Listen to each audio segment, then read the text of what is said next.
Assalamualaikum warahmatullahi wabarakatuh. Selamat datang di podcast Tangga Media di sesi Tangga Talks kali ini.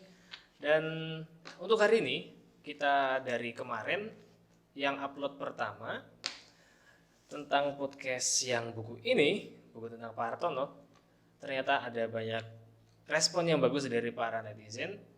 Dan sepertinya kita harus menggali lebih dalam lagi tentang buku ini karena sebenarnya buku belum selesai kemarin. Jadi hari ini kita mengundang masih narasumber yang sama, yaitu Pak Hartono. Oke. Bagaimana Pak kabarnya? Sehat? Alhamdulillah sehat. Alhamdulillah. Kita tos dulu dari jauh ya. Ya. Karena tadi katanya dengan netizen itu ada yang memberikan respon juga kepada Bapak, dan di antara sekian respon yang ke Bapak, tadi dia bilang, Pak, saya menangis. Itu japri itu Pak? Iya, itu japri. Alhamdulillah. Ya. Ada yang termotivasi di luar sana itu. Selain yang lain-lain, sangat bagus, sangat positif Pak, itu manfaatnya buat mereka, menginspirasi buat mereka. Bahkan kemudian ada juga netizen yang bilang, Pak, saya bisa move on. Ya. Move on dari mana nih? Dari masalah dia. Dari masalah ya. Alhamdulillah, dan dia bilang terima kasih. Oke. Ya, jadi kan kemarin kita sudah sampai tentang pengorbanan orang tua itu ya Pak. Ya. Itu emang dahsyat sekali pengorbanan orang tua ya Pak ya. Ya. Dan kali ini ada satu part lagi nih di buku ini nih yang harus kita ulik nih, yang harus kita langsung tanyakan kepada sumbernya langsung. Oke. Yaitu tentang ini Pak, tentang ketaatan kita. Ketaatan karena Bapak bilang sendiri kemarin bahwa kesuksesan yang Bapak raih adalah kesuksesan dalam kesalehan. Yes. Dan ada di dalam sini saya udah baca ada tentang ketaatan juga nih. Ya. Nah, itu dia tuh bagian yang paling penting karena kita langsung terkoneksi dengan pencipta kita. Ya. Nah, bagaimana kita menumbuhkan rasa taat dalam diri kita itu Pak, terutama dalam diri Bapak nih. Oke, jadi gini, sebelum Bapak jelaskan lebih lanjut, Bapak mau tanya dulu. Waduh, oke. Enggak apa-apa. Saya tegang Pak. Jangan tegang, santai aja. Pertanyaannya kok nggak susah kok kemudian. Iya. Tanya gini, tahu nggak si Ipang sendiri hari esok yang akan terjadi Pak Ipang? Oh, tentu tidak Pak. Nggak tahu besok yang akan terjadi. Iya. Oke, kalau jauh lagi, kalau kemudian bulan depan, tahu nggak? Wah, nggak ada bayangan. Paling cuma bisa merencanakan kalau kita Pak. Oke, tarik lagi jauh lagi. Kalau kemudian tahun depan, tahu nggak? Rencana aja belum ada Pak. Oke, Ipang nggak tahu. Padahal Ipang sendiri pelakunya yang akan ke depan. Iya. Kita akan tanya orang yang dekat sama Ipang. Orang tuanya tahu nggak apa yang akan terjadi minggu depan atau tahun depan? Tidak tahu. Tidak tahu. Tidak. Atau dengan kata lain, tidak ada orang yang tahu tentang masa depan Ipang ya. Tidak ada orang yang tahu. Tidak masa depan kita, masa depan semuanya juga tidak ada yang tahu apa yang akan terjadi untuk hari besok, bulan depan, tahun depan, dan seterusnya. Tapi kemudian Bapak akan bilang, ada yang tahu itu. Yaitu Sang Pencipta kita. Nah, betul.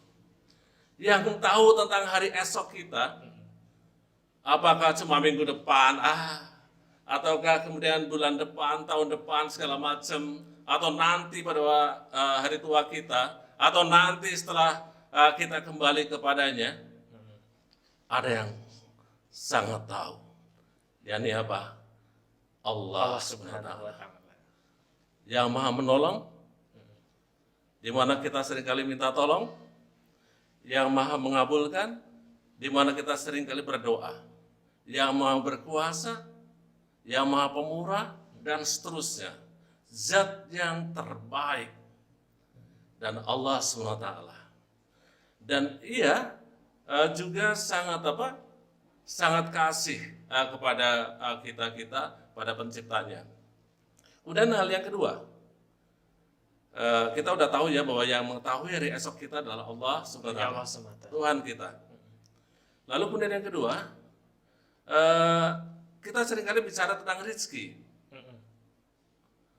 Lalu banyak juga yang mengatakan bahwa rezeki itu milik kita atau milik siapa sebenarnya? Dari mana rezeki itu? Ya pasti dari Allah, Pak. Dan banyak orang bilang juga, udahlah rezeki pasti nggak akan ketukar kok. Ya, rezeki gak akan ketukar, Betul. gak akan salah Nggak akan alamat. salah. Oke, orang yang malas sama yang rajin tapi tetap pasti berbeda gitu. Nah, ini karena suatu hukum. Nah, rizki itu dari Allah SWT.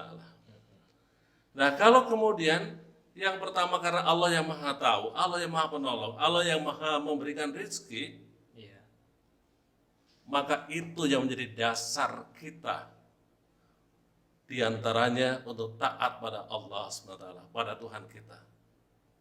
Artinya taat itu apa? Artinya taat itu adalah tunduk Tunduk akan sepenuhnya. Perintahnya. Dan menjauhi segala larangannya. Ya, menjalankan apa yang diperintahkan dan menjauhi menjauh- apa yang menjadi dilarangnya. larangannya. Oke, menjadi larangnya. Dan kita juga sebagai makhluk spiritualitas. Artinya bahwa kita bukan hanya cuma hidup untuk makan, minum saja, tidak. Kita akan beda sama binatang. Karena kita adalah makhluk yang sebaik-baiknya makhluk. Makhluk paling sempurna. Makhluk yang sempurna, yang paling indah, yang masya Allah, Allah juga di sini senang gitu, ya banggakan gitu. Nah, sehingga apa? Sehingga karena kita mengetahui tentang ini, lalu kemudian kita sebagai anak-anak yang juga pernah sekolah dulu ataupun sekarang segala macamnya dan seterusnya, adalah memang sudah diajarkan tentang nilai-nilai spiritualitas. Atau dalam sekolah ada pelajaran agama. Dan kita lihat dari SD, SMP, SLTA, segala macam perguruan tinggi ada. Dan kalau dalam negara kita juga ada. Dalam Pancasila, maka dasarnya sila pertama adalah Ketuhanan yang Maha Esa. ketuhanan yang Maha Esa. Jadi clear bahwa kita dalam makhluk spiritualitas, maka kita seyogianya harus kemudian juga nilai-nilai spiritualitas kita harus kemudian ada dalam diri kita. Sehingga dari sini ini menjadi dasar buat saya untuk meyakini bahwa kita bisa berhasil karena ada campur tangan dari Allah SWT. Nah itu dia. Nah, itu sehingga kemudian apa? Itulah yang kemudian ketaatan. Dan lebih daripada itu sebuah referensinya banyak hal. Kalau yang referensi yang paling tinggi tentunya yang menjadi catatan dari sejarah kehidupan, peradaban, maka adalah para nabi dan para rasul. Itu yang sederhana. Bahwa mereka para nabi dan para rasul adalah hamba Allah yang begitu bertakwa, beriman dan bertakwa, atau kemudian mereka begitu taatnya pada Allah dan Rasulnya. Nah, apa yang kemudian terjadi? Hasilnya mereka mulia, dimuliakan di dunia dan juga dimuliakan di akhirat.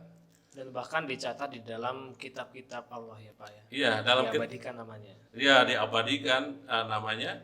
Dan ini kemudian menjadi dasar. Tapi kemudian satu sisi lagi, mereka makhluk-makhluk, manusia-manusia yang menentang Tuhannya, yang menentang Allah itu sendiri, apa yang terjadi? Mereka menjadi hina, mereka kemudian binasa. Ada di sana biasanya ada Fir'aun, binasa. Atau kemudian para musuh-musuh, para nabi dan rasul itu sendiri, binasa. Nah itu para nabi dan rasul, tingkatannya begitu tinggi. Itu contoh sebenarnya, contoh. Mungkin Ipang ataupun siapapun bilang, oh itu kan nabi. Oke, yang bukan nabi. Banyak juga dalam sejarah kehidupan, mereka-mereka yang kemudian berhasil, karena apa? Karena mereka bilang, karena ada campur tangan Tuhan itu sendiri. Nah, kenapa demikian? Karena Tuhan yang tahu tentang hari esok, yang berkuasa, dan juga sang pemberi. Nah itu dia Pak, tentang itu tuh, karena hanya Tuhan kita yang mengetahui segala hal, jadi kita harus taat gitu ya Pak ya. Oke, yes. Dan bicara tentang taat nih Pak, Oke. Kan di masa-masa sekarang ini kan agak-agaknya apa namanya? kadar Kadar ketaatan ketaatannya. orang itu kadang-kadang Eh, sangat mudah berubah gitu. Iya, rendah, Nah, kalau di zaman-zaman dahulu nih, ya tinggi. cara-cara Bapak ini dalam mempertahankan ketaatan, dalam eh, terus apa namanya? Memupuk yang menguatkan. menguatkan sehingga terbangun ketaatan dengan Tuhannya, terus ada campur tangan Tuhan dalam usaha-usaha Bapak itu. Iya. Bagaimana caranya Pak mempertahankan semua itu? Oke, jadi caranya dimulai dari mana? Dari keluarga. Dimulai dari keluarga. Dimulai dari keluarga Pak. Dari keluarga. Nah, di mana ayahnya, ibunya sedini mungkin untuk mengenalkan anak, mendekatkan anak pada situasi yang sangat spiritualitas. Karena orang tua adalah madrasah pertama anaknya. Betul. Nah, itu dia Pak. Contoh dan teladan.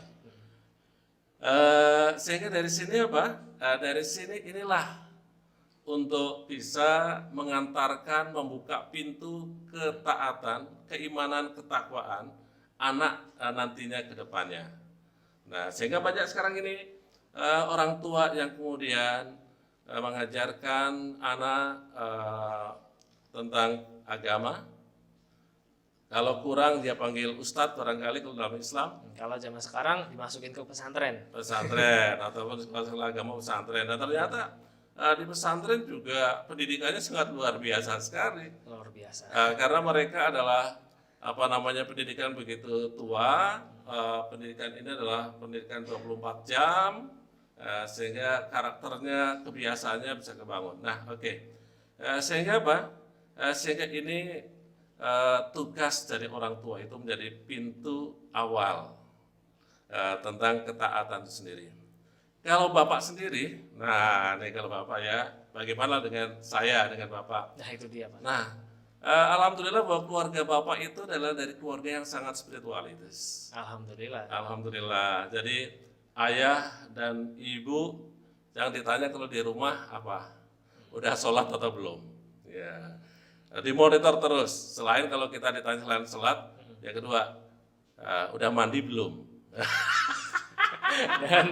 dan itu sudah dibiasakan dari sangat dini sekali. Iya. Jadi jangan sampai kalau sekarang ini nanyanya orang tua udah mandi belum, belajar belum, lalu kemudian di sini udah makan belum, ada di mana? Tapi coba tanyakan, udah sholat belum? Itu yang kemudian harus menjadi suatu bentuk pertanyaan-pertanyaan yang harus kemudian sering ditanyakan. Karena apa? Karena Bapak sendiri juga untuk mengenalkan ini pada anak-anak Bapak.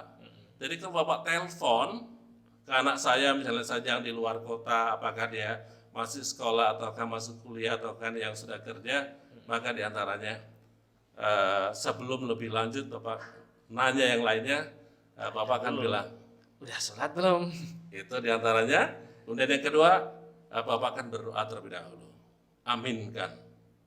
Nah, aminkan. Bapak akan berdoa lebih dahulu. Saja doa. Ayo kita doa untuk orang tua. Rabbi firli walidayya warhamhuma kama rabbayani shaghira. Atau kemudian doa dengan bahasa kita. Nah, ini yang pertama sebelum baru kemudian kita akan nanya yang lainnya. Sehingga apa? Sehingga anak itu sendiri mulai dekat untuk menjalankan tentang apa? Tentang ajaran-ajaran agama. Nah, kembali ke Bapak itu sendiri, bahwa Bapak itu sendiri itu menyangkut masalah agama. Tadi kan sholat ya, yang kedua ngaji itu harus ngaji itu. Terus ngaji ke surau segala macam ataupun ke masjid, ke kiai. Nah, yang sangat menarik, sangat istimewa hingga kemudian sekarang alhamdulillah Bapak jalankan adalah bahwa orang tua Bapak, Simbo, Bapak itu membangunkan saya tiap malam untuk sholat tahajud. Nah, itu dia yang agak-agak susah diistiqomahkan, sholat tahajud Pak. Karena saya sendiri, wah jangan tanya deh. Ya. Nah, berarti antara ketaatan kepada Allah Subhanahu wa taala dan peran orang tua itu saling apa namanya itu? Saling itulah pokoknya. Wah, gimana nih membahasakannya, susah bener. Oke, artinya orang tua harus menjadi contoh Iya, terlebih jadi dahulu di rumah untuk kemudian contohkan tentang ketaatannya pada Tuhannya. Seperti Bapak suruh salat malam karena memang orang tua saya salat malam. Nah, Bapak suruh tahajud karena memang orang tua saya suruh tahajud. Dan dari situlah lahir kebiasaan-kebiasaan baik karena dicontohkan oleh orang tua. Iya. Dan orang tua Bapak juga super dahsyat. Oh ya, nanti kita dalam sesi selanjutnya ya. Iya. Tapi dalam ketaatan dulu. Nah, dari sini maka ini akan menjadi apa? Belief, kepercayaan, keyakinan yang akan berpengaruh besar sekali pada pemikirannya, pada kemudian tindakannya, pada juga barangkali pada evaluasinya dalam segala hal. Bapak ke Jakarta dari kampung, ya, karena apa? Karena diantaranya adalah belief tentang spiritualitas, tentang iman dan takwa, percaya akan adanya Tuhan yang Maha Penolong. Kalau dalam bahasa kita, sing penting yakin karena sudah punya keyakinan gitu ya Pak. Dimulai dibangun dulu keyakinan tersebut, tapi keyakinan pertama dibangun bahwa keyakinannya di atas sajadah. Itu yang sangat dasar, itu yang sangat dahsyat, yang kemudian apa nantinya, yang tadinya dulunya dia bukan apa-apa, tapi di kemudian hari dia akan apa-apa. Nah, Karena campur tangan. Allah itu tadi. Nah, Sang pencipta kita. perfect. Karena kita tidak tahu apa yang terjadi besok. Jangankan besok, sejam ke depan pun sepertinya tidak bisa. Maka dari situlah dari sekarang ini orang yang soleh, yang sukses adalah bukan hanya orang yang berhasil dalam kehidupannya, dalam usahanya, dalam bisnisnya, dalam kerjanya, dalam dagangnya, dalam segala macamnya, tapi juga dia berhasil karena akhiratnya. Karena campur tangan Allah itu tadi. Ya, meyakini akan itu sehingga kemudian dia nanti di akhiratnya dia akan selamat, bukan sendiri saja, dia menyelamatkan tentang keluarganya, tentang anak keturunannya, tentang orang tuanya, tentang juga teman-temannya, saudara-saudaranya semuanya. Itulah yang kemudian apa? Orang yang saleh, yang sukses harus punya belief tentang iman dan takwa, tentang campur tangan Tuhannya, dan harus kemudian mendekat padanya, kerjakan apa yang diperintahkan olehnya dan jauhi apa yang dilarang. Dan apa yang diperintahkan pasti untuk kebaikannya, dan apa yang dilarang pasti untuk kebaikannya juga. Sehingga apa? Udah, nggak usah banyak mikir, jalanin saja. Orang Islam selesainya suruh salat 5 waktu, salat 5 waktu, bagusin. Subuhnya, dohornya, asarnya, maghribnya, isyanya. Lalu kemudian orang Islam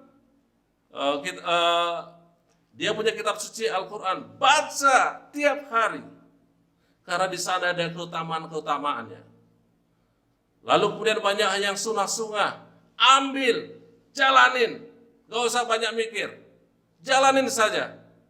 Dan yang paling sering diomongin orang tuh biasanya kalau ingin sukses banyak-banyak sholat hajat, terus kayak sholat duha juga gitu ya Pak ya. Banyak, itu ya bagian teknis-teknis. Teknis-teknisnya. Ya. Nah kalau ingin tahu bagaimana amalan-amalannya, nah silakan selain datang ke Kiai, datang ke sini.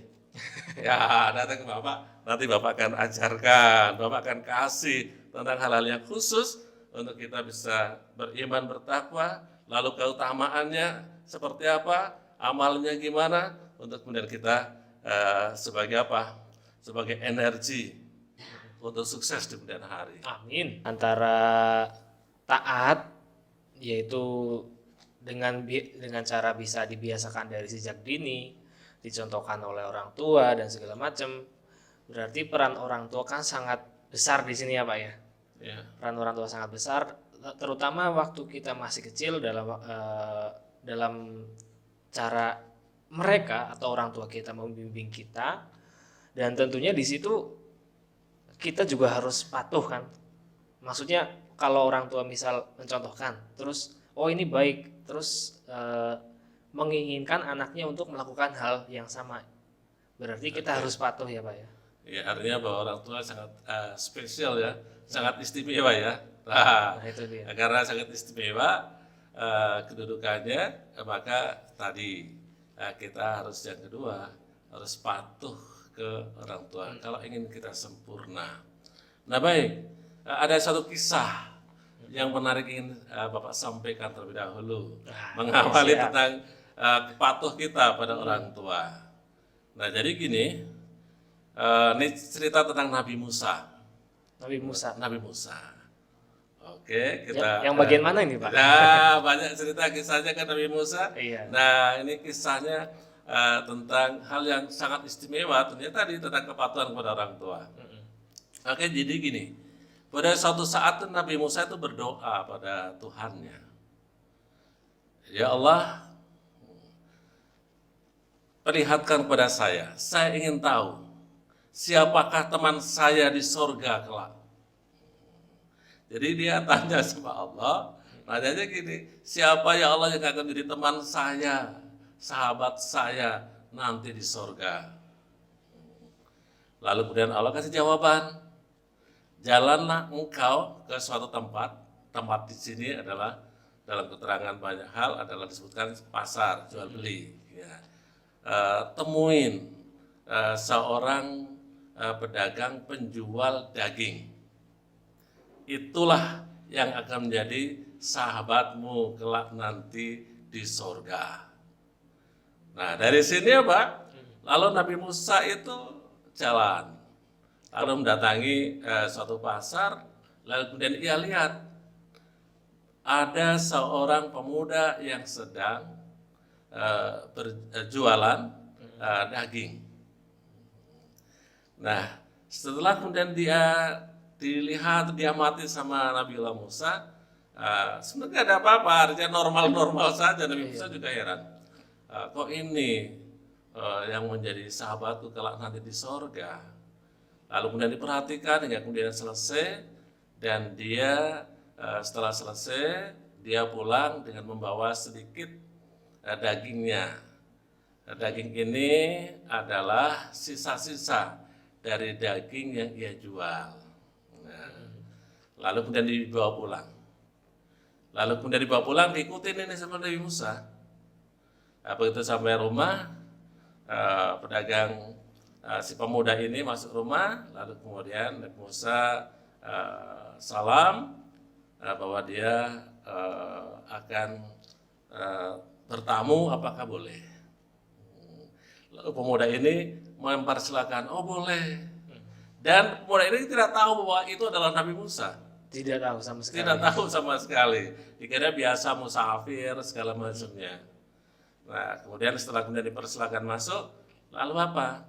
Si ibu ini bilang, Tuan, ke Nabi Musa, Bapak, ataupun apa segala macam, tunggu saya mau menyiapkan makanan dulu untuk ibu saya. Lalu kemudian pemuda ini masuk ke dalam, lalu kemudian dia mengolah daging sisa itu sendiri. Nabi Musa dari luar tuh ngeliatin aja. Nah, setelah mengolah daging, lalu kemudian dia masuk ke suatu ruangan. Di situ ada orang yang tua yang sudah berbaring aja di ranjang. Lalu ia perhatikan saja.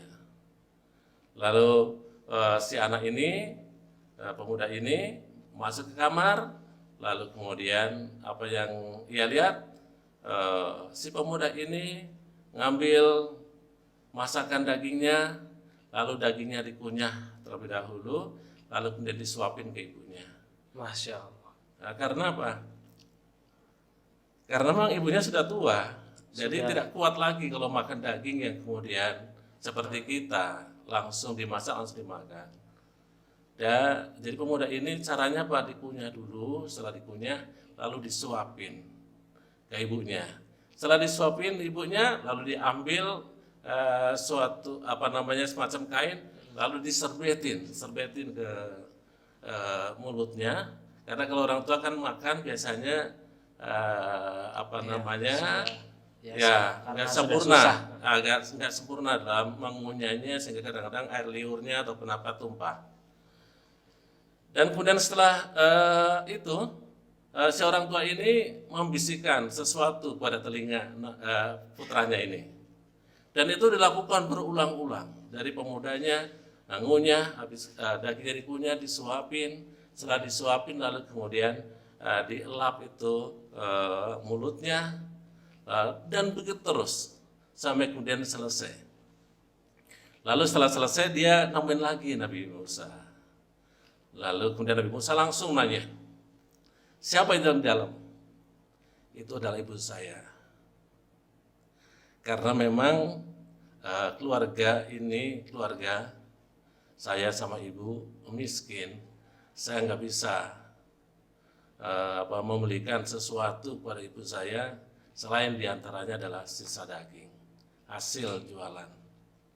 Lalu kemudian juga bahwa karena saya juga dari keluarga miskin, maka saya juga nggak banyak bisa memberikan pakaian ataupun hal yang bersih sekali untuk ibu saya. Nah, lalu kemudian Nabi Musa bilang lagi, kalau saya perhatikan bahwa setiap kamu nyuapin ibu kamu, kok ibu kamu membisikkan sesuatu kepada telinga kamu, apa yang dibisikkan?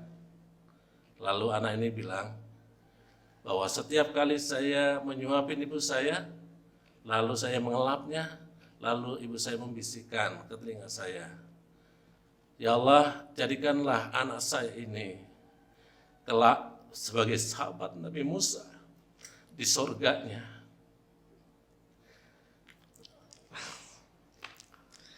Sepertinya sangat emosional sekali, Pak. Iya, jadi karena saya sendiri sebagai anak sepertinya